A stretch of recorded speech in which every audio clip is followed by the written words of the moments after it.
Hello, and welcome back to another episode of Not a Roadrunner. So it has been a while, and the reason why it's been a while is because I lost my car keys. So haven't been able to get into the car, and basically this is the sort of process that I went through to get back in, fix it, the lot. So basically, with the whole little pull-ups, I popped something through the window, between the window and the weather sill, and pulled it up to get in first time, and then basically had to remove the door locks and, well, attempted to remove the barrel, basically because according to forums I have two options. I either replace the barrels via like online, so you can actually order them, which I think is about £90 to order those, and the other option is, because they're keys, like they're normal keys,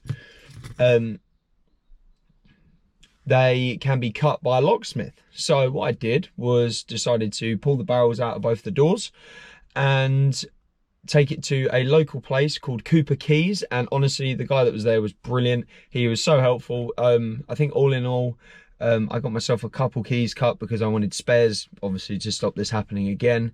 And he ended up cutting me about 3 sets of keys because there was, you know, you'll see the video, and there's a couple things that went wrong along the way, I guess.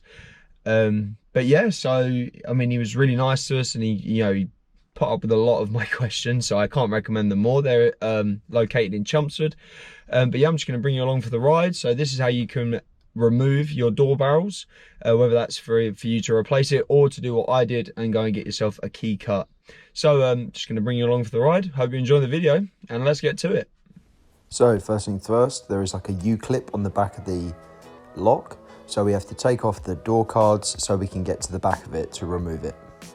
So to remove the door card, you have to unscrew the locking rod, pull up the top half of the trim, and also unscrew the wind mirror adjuster.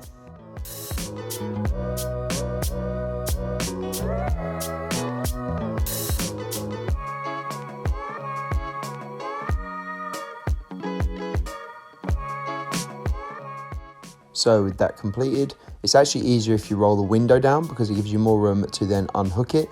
But I didn't realise this at the time of filming, but after having done it 4 or 5 times, you realise it's actually so much easier if you wind the window down. The top of the door card actually has a lip, like a hook on it, and then there are hooks situated along the top of the door. So basically what you have to do is sort of unhook it rather than just pulling it directly upwards.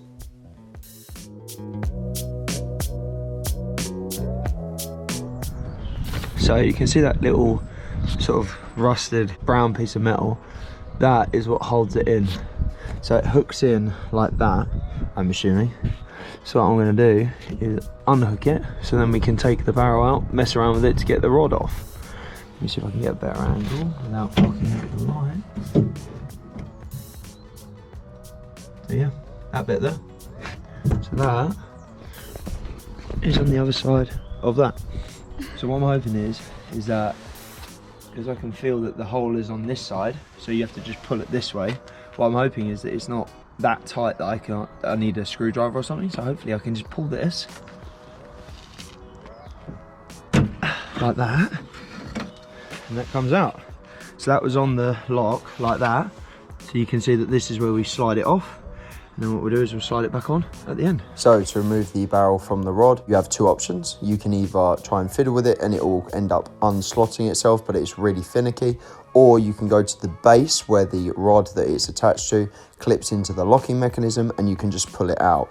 I'll show you how to do that later on in the video.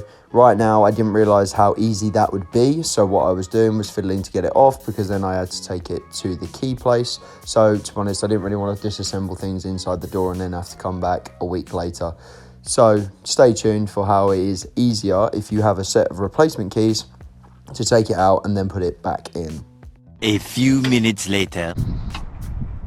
Yeah, look, there you go. So you can see how it's hooked.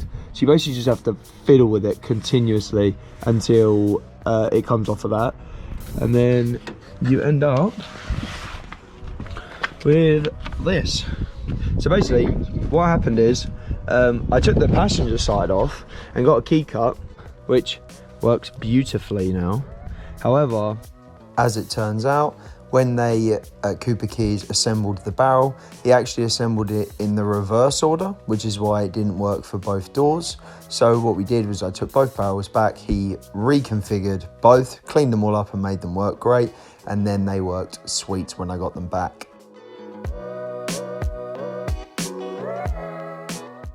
So after realising that you can't actually get the barrel to hook back onto the rod, I decided to pull it out, and to be honest, if you grab the base of it with a set of pliers and just pull, it does come out semi-easily and it will go back in just as easy. So I'd recommend doing that from the start when you're removing it. Just make sure you don't misplace the rod.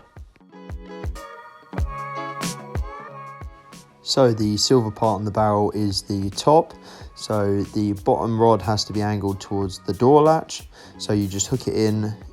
You'll understand when you're actually doing it, it makes sense in your head, and then that lever will go up and down to lock and unlock the door. Now you just have to thread the rod through the hole, because obviously the barrel can't go all the way through from the inside, and then you just align the hole for the barrel on the outside and pop it back into the hole that you just pulled it out of. And the final piece of the puzzle is just putting that retaining clip back on. So, unlike last time, I don't have to hold it, and you go like that, get it in, locked, unlocked, and obviously, like you can see, that's a lot more secure than it was first time. So now we just got to put this back together. So with the barrel replaced, now it's just a reinstallation of the door card, which is just a reverse of the removal process. So the card is locked, like that. Unlock it, and ta-da! Car locks with its key. Problem solved. And that concludes today's episode, guys. So we can get back to it on stuff for the Plymouth. But yeah, I mean, it is strangely satisfying how nice it is to just be able to come up and unlock your car. And you don't really appreciate that until you haven't been able to get into it for, I mean, it's been months now that I haven't been able to get into it. It's been back and forth a lot to Chelmsford, and obviously trying to get the door cards off and finding time to actually do it all. So that's why we've been lacking in content on this front. But I'm hoping to really get back into doing little bits and pieces on it, ready for show season, because that is coming up. So I hope you enjoyed the episode, guys. Please leave a comment down below if you've had this issue or if you had a better solution, and like the video, and I will see you in the next episode. Cheers, guys.